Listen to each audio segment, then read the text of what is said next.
This amp sounds better than I even remember. It's been a long time since I've played this Dr. Z, and after breaking out my PRS Swamp Ash Special last week for the first time in years,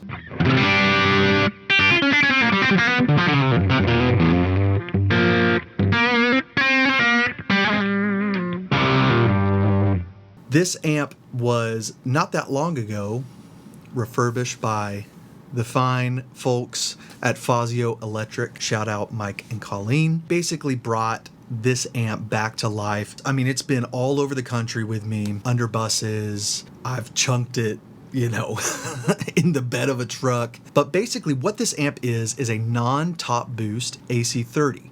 It was a collaboration between Dr. Z and Brad Paisley. When I think of Dr. Z, I think of a real chimey, a real gainy, and louder than it should be able to be Vox-ish amp. Now the StangRay is kind of stupid proof. I say stupid proof because there's only 3 knobs: volume, tone, and cut. And the way that these controls work, as you roll up the tone knob, you're basically introducing low end. And as you roll up the cut knob, you are introducing high end and presence. It's a little different than traditional Voxes. This is a lot more intuitive. You want more high end, turn up the cut. You want more low end, turn up the tone. We're going to listen to some examples of kind of like the range of this amp and where I usually have always had it over the last 15 years. Looks like you're not subscribed. I'm playing my Tausch 665 Raw Deluxe 6-string, wink wink, and I'm going into the Dr. Z. As you can see, right there. As always, we're using the Axe effects for some post-amp, post-speaker wet effects. Here's my clean tone on the neck pickup.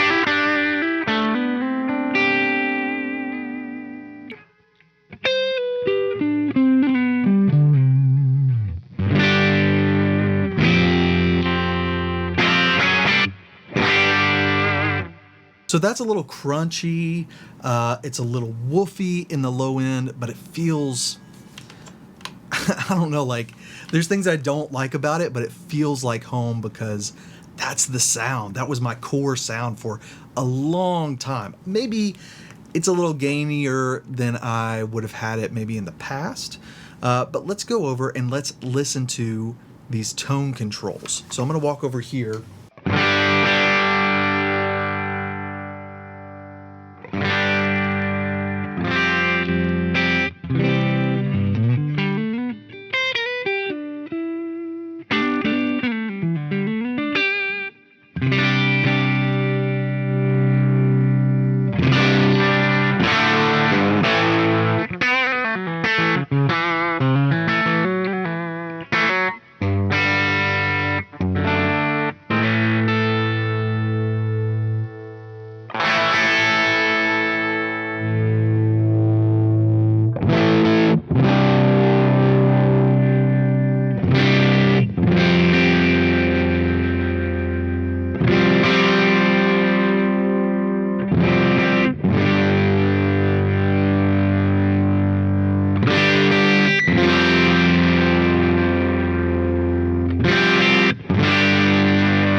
Now, one of the things that Miss Colleen did to this amp was not only reattach the effects loop so that I can then be able to kind of throw some stuff in between the preamp and power amp, but she also installed this master volume control in the back. Now, here's the thing. This amp has some girth to it. You can get it to like wind up. It's not high gain by any means. The way that this amp is designed though, a lot of that saturation that we're hearing, that chewiness, comes from the power amp, not just the preamp.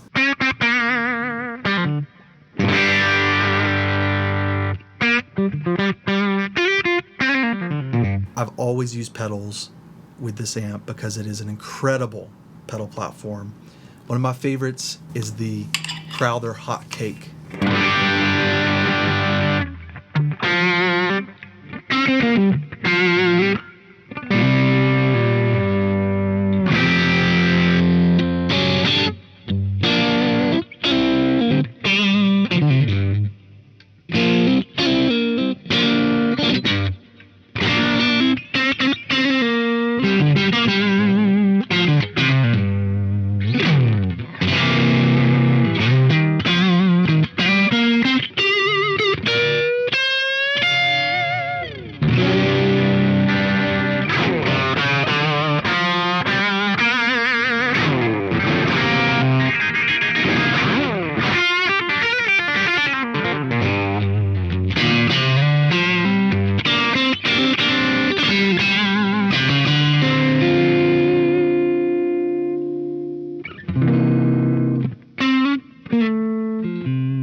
I mean, it just soaks up anything that you put in front of it.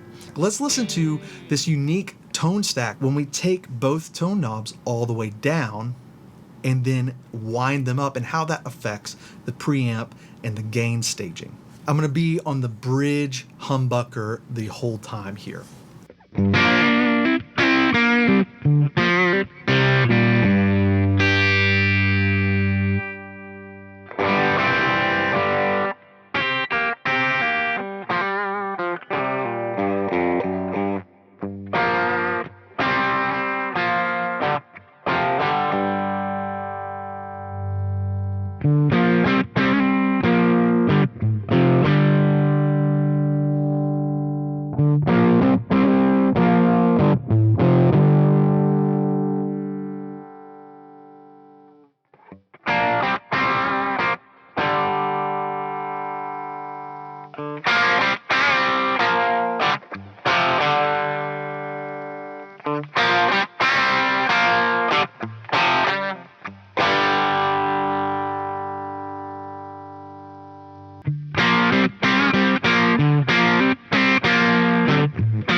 There's a through line there with the Eddie Wong Polaris of kind of like this magical AC30 with balls. Anyways, I wanted to show this amp. I haven't really featured it on this channel, but it's a big part of my career. It's been a big part of my sound over the years. If you're sticking with me this far, I want you to hit that like and subscribe button. It's the best way to support me. I'm somehow getting an echo from my own microphone. How's that happening? No fucking clue. Many things have gone wrong. Well,